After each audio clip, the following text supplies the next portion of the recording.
sommes rendus à notre activité bilan. Alors, si c'est bien, je ne donnerai pas une petite pause parce que vous avez trop de quoi écouter. Alors, je vais centrer votre attention sur nos discussions. Alors, comme dernière activité, on va se poser ensemble la question comment partir des outils élaborés et des compétences acquises pour mettre en œuvre des pratiques pédagogiques inclusives dans toutes les écoles du pays. Alors, depuis hier, nous vous avons partagé différentes théories, différents ateliers qui ont été, des concepts, des pratiques, des difficultés. Alors, ici maintenant, vous êtes vraiment les représentants qui ont été choisis parce que vous êtes des agents de changement. Alors, pour nous, c'est très important de parler à des personnes qui peuvent initier des actions dans leur milieu, quel que soit votre statut. Alors, c'est pour ça qu'on vous a divisé par statut, parce que quel que soit votre statut, il y a quelque chose à faire. Alors, on peut passer à la prochaine diapo. Alors, nous avons un premier objet qui est la classe. Alors, nous avons personnes ici qui sont essentiellement enseignants. Sauf que l'objet de toutes vos actions concerne la classe. Alors, on a des gens qui sont dans les établissements. Donc, levez la main des chefs du primaire, les chefs d'établissement du primaire. C'est quel? Alors, vous avez une table là et 3 tables. Très bien. Chef d'établissement du secondaire, une table ici, c'est tout. Ah, et une table là. Excusez, mesdames. Ensuite, on a les gens de l'université. Levez la main, les gens de l'université. Ça, c'est vous. Ensuite, on a les gens de l'inspectorat. Secondaire, primaire. C'est bon? Et on a les gens du ministère. C'est vous. Et on a aussi les professionnels. C'est vous. Alors, on passe à la prochaine diapo. Alors, l'objectif de cette petite activité bilan, c'est de réfléchir aux retombées des activités qui ont été menées et identifier des pistes d'action à mettre en place. Alors, on va vous demander de réfléchir en 4 temps. Alors, on vous a fourni gracieusement et à prendre des bouteilles, des feuilles et des stylos. Alors, on va s'en servir. Alors, la première étape, c'est individuel. Donc, tout seul. On ne demande pas aux voisins s'il est plus ferme, meilleur, et tout. C'est nous. Dans notre bulle, hein? Qui sont les filles de ce matin, là? Dans la bulle. Alors, on va vous demander de penser par rapport à vous, votre statut, votre personnalité, votre développement professionnel. Qu'est-ce que vous pensez faire à la suite de ces 2 journées pour mettre quelque chose? On parlait tantôt de germination, alors on reste dans la germination. Qu'est-ce que vous pouvez faire en tant qu'individu pour semer une petite graine dans un milieu scolaire que vous pouvez choisir?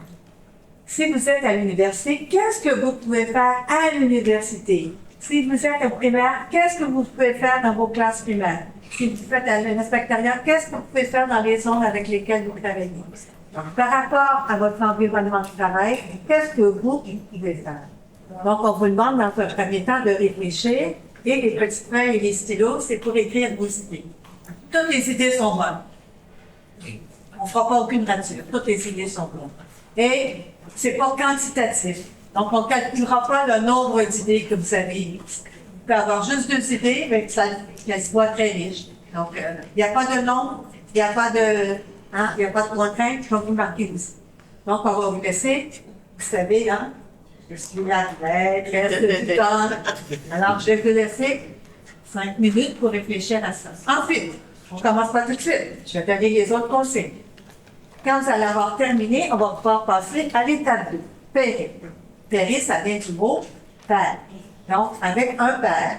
Donc, ceux qui sont en nombre en ont pas peur, vous allez vous mettre par deux. Ceux qui sont autour de la table en ont peur, il y aura une équipe de trois pour pouvoir exclure une personne.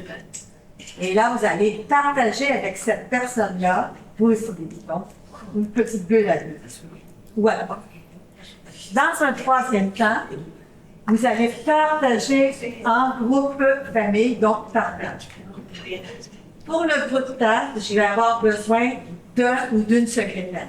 Donc, quelqu'un qui va prendre en note les positions, les actions que vous allez trouver les plus intéressantes.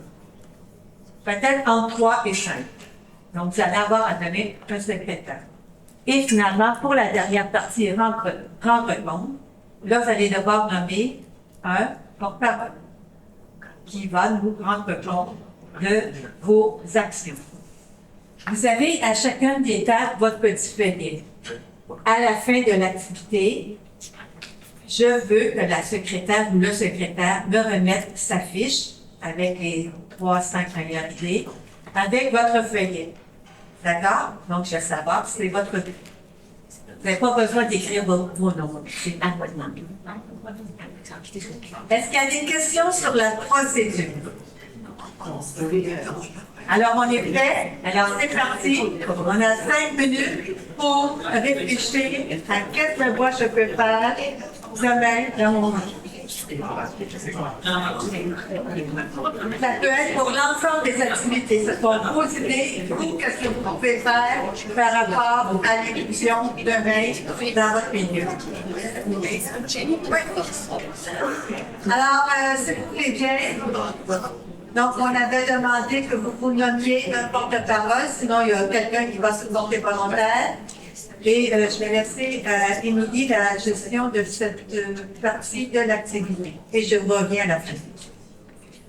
Micheline. Donc, de table en table, vous aurez un maximum de 2 minutes pour partager avec vos collègues les 3 ou 4 actions que vous jugez prioritaires. Et puis ensuite, nous, on va récupérer des feuilles. Alors, je pense que la table, c'est du secondaire. Et voilà. Commencez par nommer votre statut. Moi-même, c'est Lakshmi. Alors, je vais commencer par avoir ce qu'on a discuté. On va commencer avec l'adage. En anglais, ça va comme ça. It takes a village to raise a child. Il faut une communauté pour élever un enfant. Alors, ça résume un petit peu ce qu'on veut faire avec l'inclusion dans les établissements scolaires. Alors, comme chef, on a a priori ce qu'on a appris dans les ateliers, la dissémination. Et je pense pendant les vacances scolaires, à notre niveau, beaucoup d'entre nous, on a déjà commencé avec la dissémination, c'est-à-dire ce qu'on a appris dans les ateliers. Et on a fait le cascading, comme on dit, avec nos éducateurs, les professeurs à l'école. Maintenant, on pense que là, à partir de là, les profs, à partir du premier trimestre de l'année prochaine, les profs doivent se servir de ces pédagogies et les applications, etc., pour introduire, pas introduire, parce que c'est quelque chose qu'on fait, mais vraiment, on a eu des outils maintenant. On a beaucoup réfléchi pendant les ateliers, alors c'est un atout. On vient avec un plus. Alors les profs, maintenant, avec le support de la MAI, qui sont peut-être les personnes les plus qualifiées, ils vont venir en aide aux profs là où il y a des petits hic. Quand les profs vont commencer à introduire l'inclusion, se servir des outils pédagogiques dans les salles de classe. Autre chose, oui, voilà. Et puis, l'inclusion des parents, c'est-à-dire avec l'aide des parents, on pense que donner aux parents, les parents doivent venir coup de main à la maison, peut-être avoir un entretien avec les parents, montrer ce qu'on est en train de faire et leur montrer comment se servir de ces outils pour aider ces enfants à la maison. Et comme ça, parce qu'à l'école, on les encadre, quand ils vont à la maison, ils oublient tout. Parce qu'il y a des choses, le background, comme on dit. Il y a des choses qui se passent à la maison, alors quand ils reviennent à l'école, ils oublient tout. Peut-être aussi l'apprentissage des parents pour collaborer et mettre en place, donner l'encadrement nécessaire. Et pour que ça marche, on pense qu'il y a un changement de mentalité, de perception et ne pas avoir de préjugés. Alors, c'est reconsidérer, revoir la façon d'intervenir quand il s'agit d'un enfant. Un enfant, c'est l'affaire de tout le personnel d'une école, collège, et non un cas qui concerne que les chefs d'établissement. Faire des interventions, investigations au préalable, avant de passer à l'étape suivante, par exemple, référer un enfant à d'autres professionnels ou institutions. Alors, sensibiliser les parents sur les différents types d'intelligence, ne pas rester focalisé sur l'aspect académique, évaluation sommative seulement. Merci. Merci. Nous représentons les maîtres d'école, directeurs, directrices des écoles primaires, et nous avons mis un plan en action avant. Et de ce fait, nous avons pensé en retournant à l'école, nous allons donner un soutien psychologique aux enseignants. D'abord, les mettre dans le bain pour qu'ils puissent savoir où on en est. Ensuite, on va attirer la collaboration des parents, la sensibilisation du personnel administratif et formation aussi du personnel enseignant. Ensuite, nous procéderons avec l'analyse de la situation parce que les enseignants et nos personnels administratifs connaissent bien nos élèves et vont venir en aide. Et ensuite, établir un comité de soutien avec tous les membres de l'école, pas vraiment les enseignants, mais tous les enseignants de toutes les matières qui font partie de l'éducation de nos jours. Et développer la compétence TIC, là, le ICTSE rentre en jeu, pour promouvoir l'éducation et formation sur tous les jeux qu'on a dit, logique quiz et tout. Utilisation aussi des ressources humaines qui se trouvent à l'intérieur de l'école d'après l'infrastructure et aussi en ayant des sponsors qui vont nous aider. Et on va inclure, bien sûr, le School PLC, qu'on a déjà commencé, les parrainages, TIPA et FLE. Et pour terminer, on va faire l'activité de team building pendant les vacances pour évaluation et mettre en jeu tout ce que tout le monde a pu apporter. Merci beaucoup.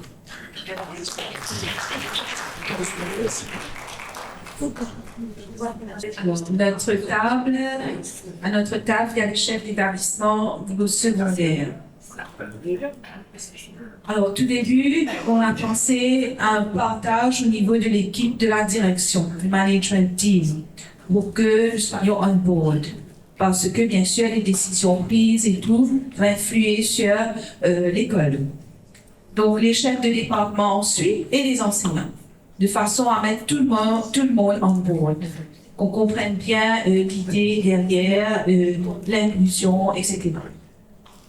Ensuite, nous allons encourager la collaboration interdisciplinaire en termes de méthodes d'enseignement, les techniques, les stratégies utilisées, de façon à faciliter l'inclusion et aussi l'évaluation, comme on en a parlé ce matin, en utilisant la pédagogie différenciée.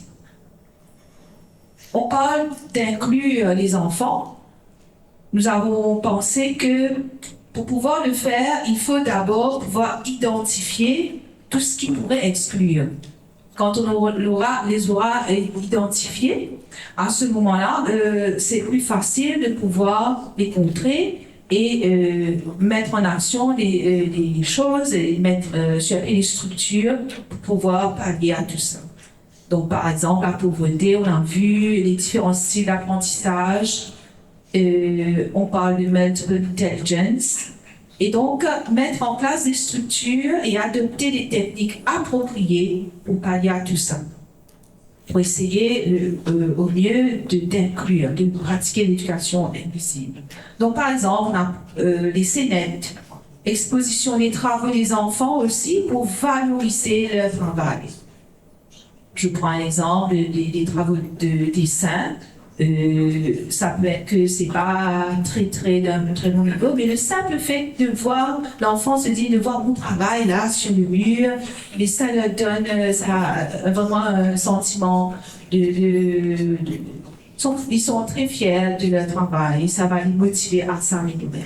Aussi l'utilisation de la technologie pour la pédagogie différenciée et pour pouvoir atteindre tout le monde. Jouer les scénettes lors d'un événement à l'école, par exemple la cérémonie de remise des prix aux étudiants, et aussi valoriser les communautés de pratique, même à l'école. Merci. On va parler sur l'importance de l'inclusion et la différenciation éducative.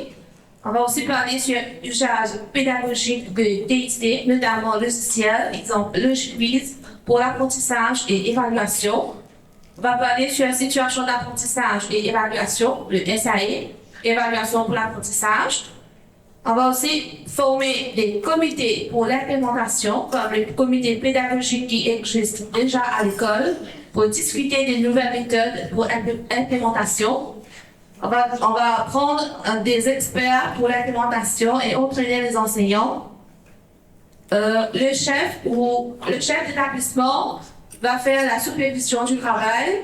Et enfin, on va aussi rencontrer les parents pour faire la dissémination et les sensibiliser sur ce projet. Merci.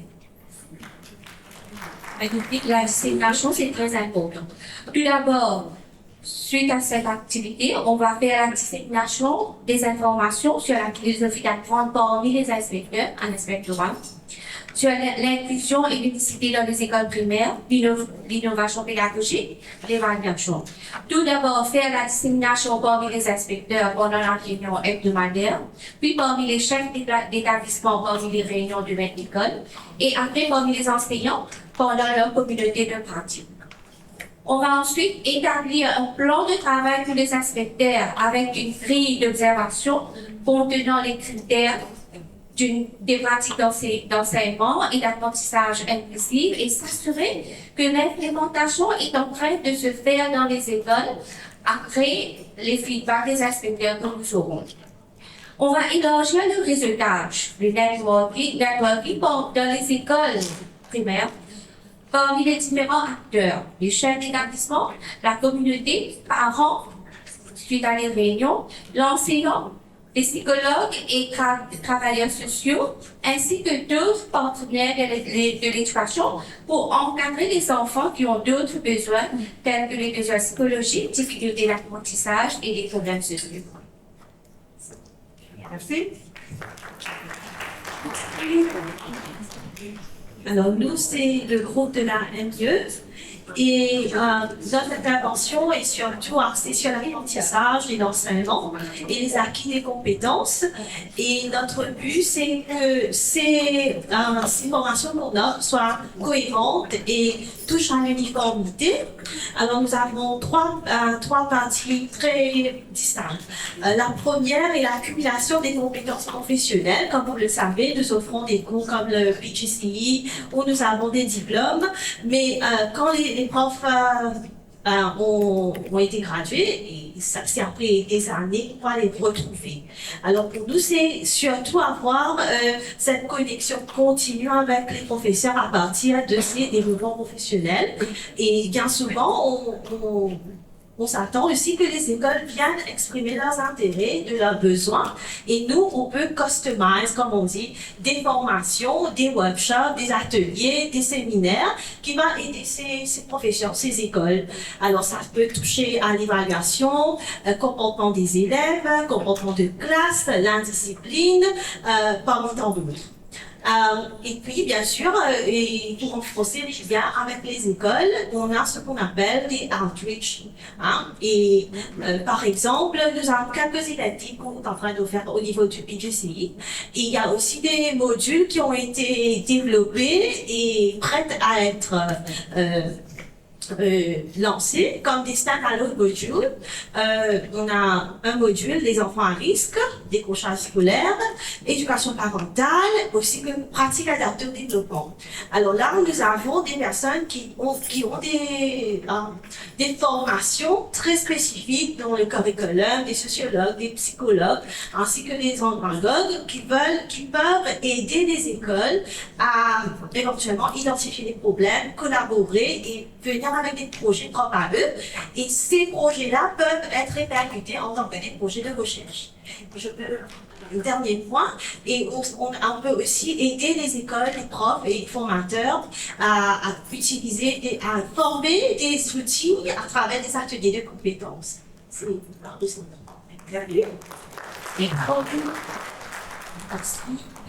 Nous avons discuté et on a trouvé que le ministère faudra s'assurer que la dissémination des acquis soit continue.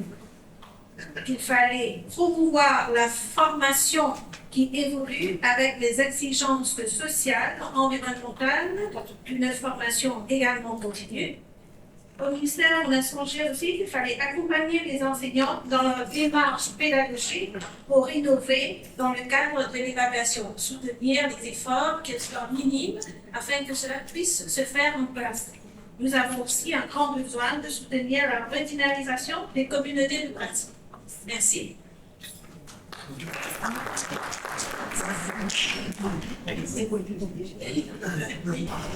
Nous sommes du groupe Assurance Qualité et chez nous, on a décidé qu'on a plusieurs responsabilités. Parmi les multiples responsabilités qu'on a, c'est l'une des responsabilités, c'est organiser des ateliers de travail.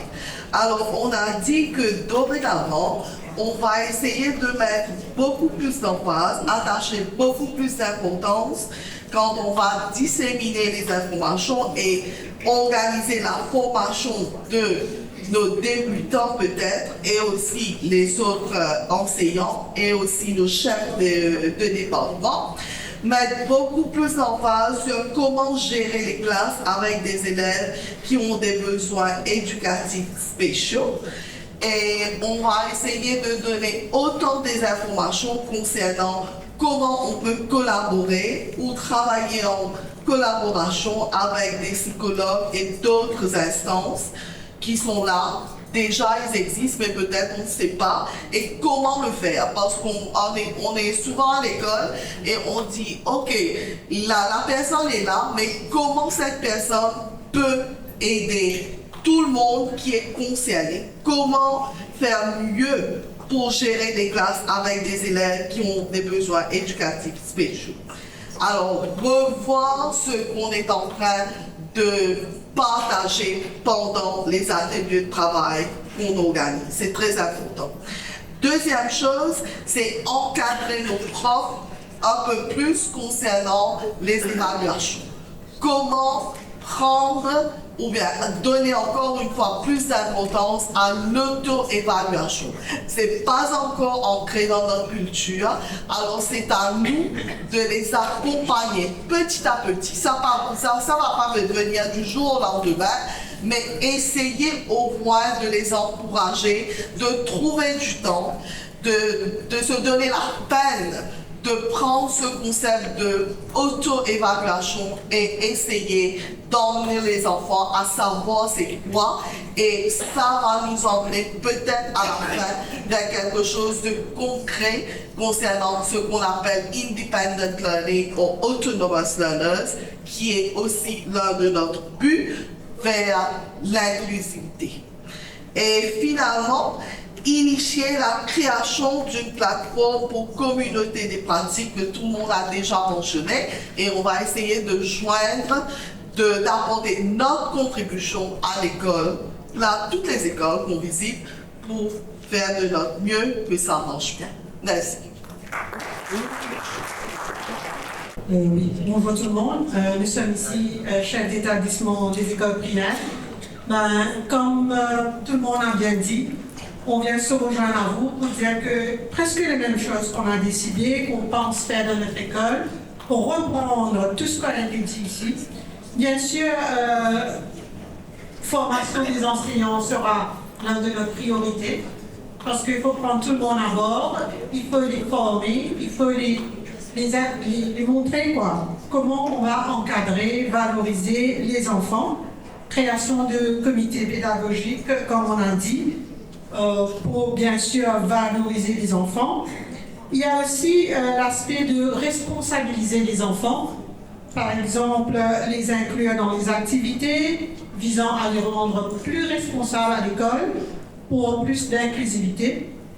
Aussi, on a pensé à faire des classes inversées comme idée qu'on a reçue, idée innovatrice peut-être. Préalablement, donner du matériaux aux élèves, partir à la maison, par exemple, une classe qu'on veut faire, on va donner des vidéos à visionner à la maison, l'enfant est déjà prêt. Lorsqu'il vient en classe, il sait déjà de quoi on parle, il a déjà une idée de ce qu'on va faire en classe, donc il n'est pas, perdu, il est là, il comprend déjà de quoi on va parler. On a parlé d'utilisation de logic quiz. Peut-être on a un manque de temps. Les professeurs nous disent souvent que par manque de temps, par manque de ressources, il y a des activités qu'on ne peut pas faire en classe. Donc, création d'un Maths Lab, par exemple, avec toutes les ressources qui sont là, les activités qui sont préparées pour aider l'enseignant à mieux mener la classe aussi.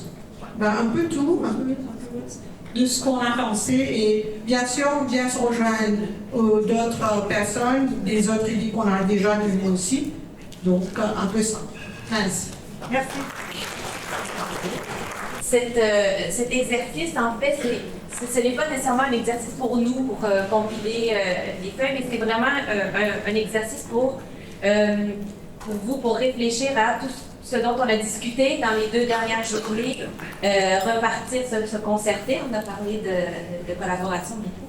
Et de déjà avoir, je sais que vous êtes en période d'examen, vous avez la tête ailleurs, mais vous allez devoir reprendre votre plan d'action aussitôt que vous serez de retour des examens. Donc, c'est donnant. Merci d'être prêté aujourd'hui. Alors, Marianne, nous avons réchauffé la salle.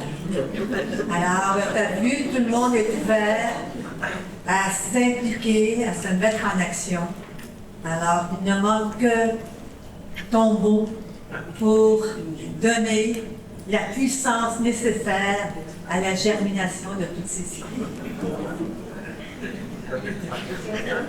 Chers participants, chers tous, chers amis, nous voici arrivés à la fin de ces 2 journées de restitution et je ne peux qu'exprimer une satisfaction profonde pour le travail remarquable que vous avez accompli. 2 jours de réflexion profonde et d'échanges intenses, et chacun de nous repart aujourd'hui non seulement enrichi de nouvelles connaissances et compétences, d'idées novatrices et des approches pédagogiques innovantes, mais aussi avec une feuille de route qu'on va mettre en œuvre une fois que nous retournons à nos postes de travail. Ça me réjouit vraiment davantage parce que c'est pas que une fois arrivé à nos postes, on est assommé par le backlog de 2 jours qu'on a laissé, mais je vois déjà une dynamique qui a été établie et je suis convaincue. Le mot communauté de pratique, partage, dissémination est revenu plusieurs fois. Et ça, c'est un maître mot. C'est un immense plaisir de voir un projet si ambitieux aboutir avec un tel succès. Chaque étape du programme Apprendre à Maurice a été couronnée de succès. Je peux témoigner que c'est le même sentiment pour chacun des 11 ateliers précédents. Il y a plusieurs parmi vous qui étaient dans les ateliers précédents, et c'est toujours ce même sentiment, et ça revient encore aujourd'hui. Et ce succès n'est jamais le fruit du hasard, mais le résultat d'un travail minutieusement planifié, à commencer par la pertinence des thématiques. Sous l'expertise avisée de Jérôme, qui a compris dès le premier jour de sa mission à Maurice les enjeux et nos préoccupations. En deuxième lieu, le plan de travail, dont l'architecte n'est nul autre que Micheline. Aujourd'hui, c'est le fruit de ce plan de travail. ce PTA, comme on l'appelle, qui est bien structuré, qui fait preuve de consistance et de cohérence dans une démarche d'une éducation inclusive, a été cette boussole à définir les étapes du projet. Nous sommes fiers d'apprendre que ce PTA sert déjà de modèle pour les autres pays africains. En troisième lieu, le choix des experts principaux. Chacun de ces experts ont démontré une expertise approfondie dans leur domaine respectif et à travers la qualité de l'animation et de l'encadrement. Et je dois dire que toutes les ressources, il y a un bon nombre de ressources qui a été développé, que ces experts nous ont permis de développer et qui sont là à la disposition de tout un chacun. Qu'il faudrait qu'on fasse véhiculer toutes ces ressources parce que tout le monde doit avoir accès aux ressources. Quatrième, les experts nationaux. Un modèle de formation en binôme qui illustre l'importance de la collaboration et du partage de savoir, permettant ainsi de rendre pérenne le programme. Pour moi, c'est la première fois que, à travers le programme Apprendre, on a eu ce travail en binôme. Expert international principal, comme on l'appelle, et expert national.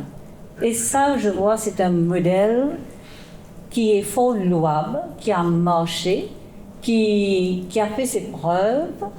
L'expert international, évidemment, ne connaît pas le contexte en détail et c'est là que l'expert national apporte sa contribution.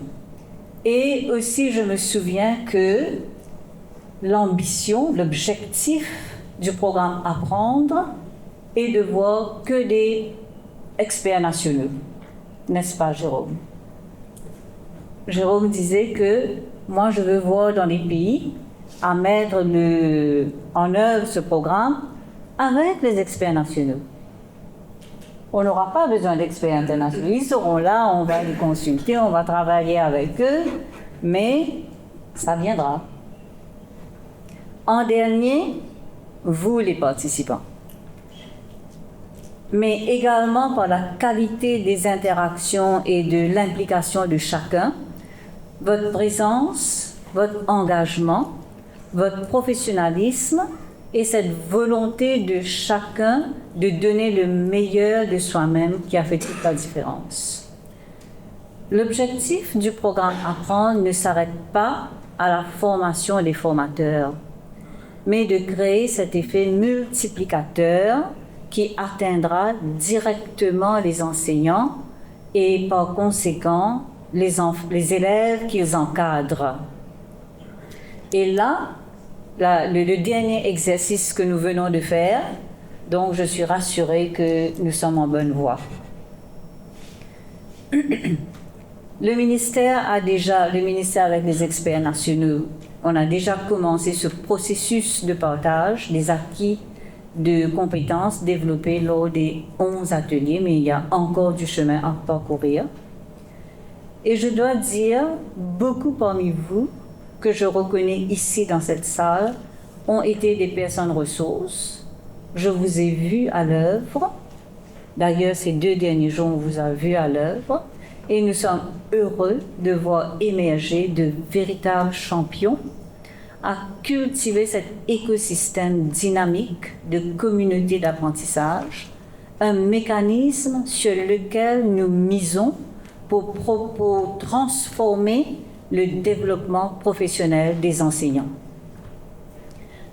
Pendant ces 2 journées, nous avons eu l'opportunité déjà de constater un impact du programme Apprendre, notamment à travers une boîte à outils accessible à tous, le développement des ressources au sein des écoles, la mise en pratique des outils développés durant les formations et une dissémination des acquis au profit des enseignants et des écoles. Notre ambition est de pouvoir créer un répertoire de ces ressources qui sont développées dans chaque école, pour chaque cluster des communautés de pratique, pour mettre à la disposition dans l'ensemble de nos écoles. Et déjà, lors des discussions, nous avons pu constater des pistes pour des actions futures. Ces moments partagés à travers ces 11 ateliers a tissé des liens et a forgé une famille à prendre. Et ça aurait été un pincement de cœur de clôturer ce programme, la dernière activité de cette série de programmes. Cependant, je suis soulagée et ravie quand Jérôme nous a rassuré qu'il y a une phase 2 à venir. Et d'après les échos,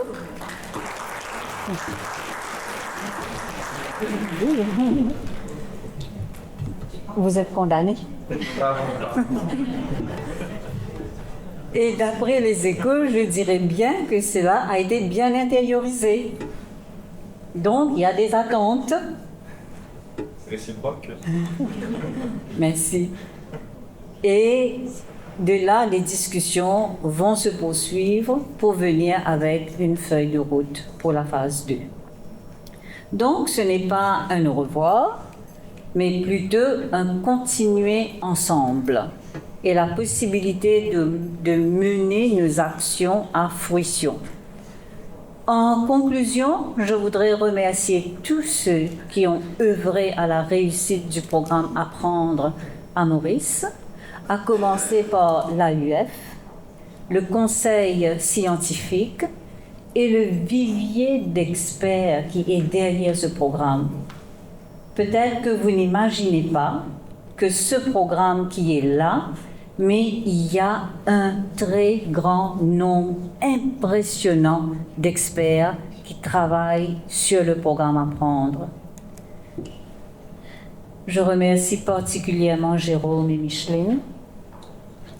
Mes remerciements à l'AFD pour le financement. Sans ce financement, on ne peut rien faire, on ne peut pas avancer. Je tiens à remercier également l'équipe d'organisation pour son travail remarquable en coulisses. Rien de tout cela n'aurait été possible sans leur dévouement. Merci aux experts pour tous vos supports, aux intervenants pour la qualité de vos présentations et bien sûr à tout un chacun pour votre présence, votre engagement et votre participation active qui ont été essentielles à la réussite de cette expérience. Je vous encourage vivement à poursuivre sur cette dynamique, à appliquer les acquis dans vos missions et surtout à continuer d'apprendre. Je vous souhaite une excellente continuation et beaucoup de succès dans vos projets futurs. Merci et à très bientôt.